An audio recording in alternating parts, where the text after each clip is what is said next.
ఎలా అడగాలో ఏంటో నాకేం అర్థం కావట్లేదు. ఏంటి రమ్మి డల్గా ఉన్నా, ఏమైంది? బావా, మనకు ఆడపిల్ల పుట్టిందని ఏ రోజైనా నువ్వు బాధపడ్డావా?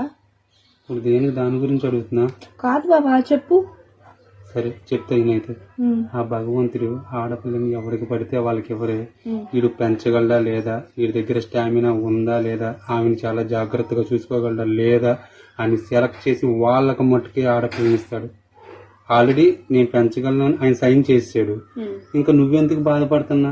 నువ్వు బాధపడమాక, వెళ్ళి అన్నం క్యారేజ్ కట్టు, పిల్లలకి స్కూల్కి వెళ్ళి క్యారేజ్ ఇచ్చేస్తా. బావా, మళ్ళీ ఏమైందే? నాకు డౌట్. చెప్పు. మన పిల్లలు ఇంకో మమ్మీ కావాలన్నారనుకో, నువ్వేం చేస్తావు? వాళ్ళు అడగటమే లేదు, విత్ ఇన్ 1 వీక్ లో సర్చింగ్ స్టార్ట్ చేస్తా. నీ సెలక్షన్ సూపర్ డాడీని వాళ్ళు అనిపించుకుంటారు.